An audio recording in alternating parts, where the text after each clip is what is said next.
আসসালামু আলাইকুম, welcome to my another new vlog.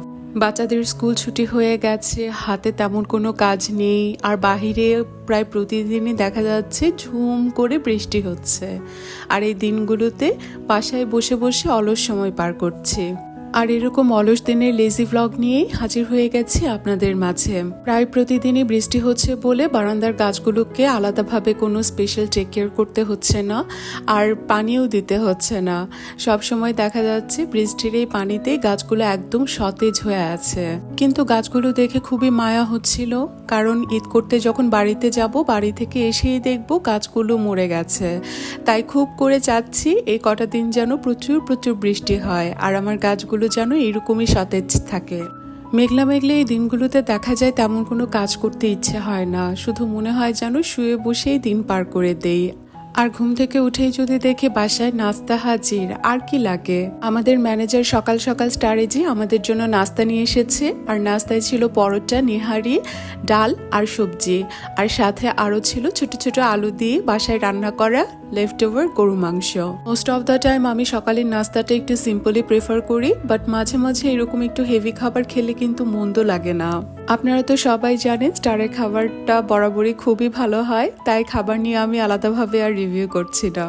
এই গরম ঠান্ডা ওয়েদারে বাসার সবারই দেখা গেছে অলমোস্ট জ্বর ঠান্ডা লেগেই আছে, আর আমারও সকাল থেকে গলাটা খুব খুচখুচ করছিল বলে এই একটা লেবু চা নিয়ে নিয়েছি। চা খাওয়া শেষ করেই সোজা চলে গিয়েছি কিচেনে। আর এই বৃষ্টি বৃষ্টি ওয়েদারের মধ্যে আজকে আমি রান্না করব আমার পছন্দের দুটো ডিশ।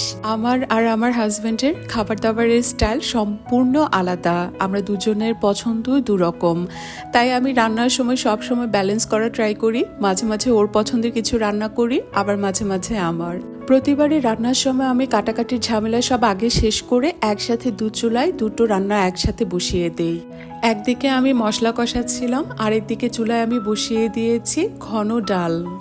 ডালের মধ্যেও আমার কাছে পাতলা ডালটা কেন যেন তেমন একটা ভালো লাগে না, আর আমার কাছে ডাল বলতেই একদম ঘন ভুনা ভুনা একটা ডাল হবে, আর ওটা খেতেই আমার কাছে সবচেয়ে ভালো লাগে।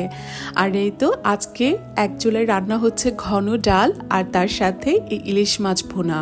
বৃষ্টির দিনগুলোতে আমার কাছে ইলিশ খিচুড়ি, ইলিশ মাছ ভাজার সাথে ভুনা ভুনা খিচুড়ি, এই খাবারগুলো খেতেই বেশি ভালো লাগে। বাট কিছুদিন ধরে আমার অ্যাসিডিটি খুব প্রবলেম হচ্ছে বলে আজকে ভাতের সাথে আমি এভাবে ইলিশ মাছ ভুনা করছি, সেটাই খাওয়া হবে দুপুরের লাঞ্চে। আজ আমি করছি লেবু দিয়ে ডাল রান্না। আর ডাল এটা ভুনা হোক অথবা পাতলা হোক, ডালের মধ্যে বাগার দিলে আমার মনে হয় ডালের টেস্টটা অনেক গুণে বেড়ে যায়। এদিকে আমার ইলিশ মাছ ভুনাও কমপ্লিট হয়ে গেছে, এবার আমি এতে ছেড়ে দিচ্ছি কিছু কাঁচামরিচ। ইলিশ হচ্ছে এমন একটা মাছ যেটা খুব তাড়াতাড়ি রান্না হয়ে যায়, এটা যদি বেশিক্ষণ রান্না করতে যাই তাহলে এর টেস্টটাই নষ্ট হয়ে যায়। এদিকে আমার ডাল রান্নাও কমপ্লিট হয়ে গেছে, এবার খাবার দাবারগুলোকে সার্ভ করার পালা। একটা ডিশের মধ্যে মাছগুলোকে সুন্দরভাবে সার্ভ করে নিয়েছি, আর ডালের ওপরে এভাবে কেটে কেটে আমি লেবু দিয়ে দিয়েছি, আর এতে করে দেখা যায় ভুনো ডালের টেস্টটাও অনেক গুণে বেড়ে যায়।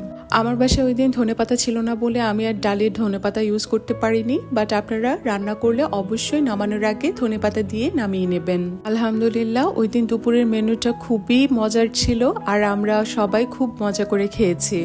আমার হাতের রান্নার সবচেয়ে বড় ফ্যান হচ্ছে আমার বাচ্চারা। মাশাআল্লাহ ওরা আমার হাতের রান্না খুবই পছন্দ করে। এইসব খাবার দাবার বাদেও দেখা যায় বার্গার, পিৎজা থেকে শুরু করে সবকিছুই ওরা আমাকে রিকোয়েস্ট করে বাসায় প্রিপেয়ার করে দেওয়ার জন্য।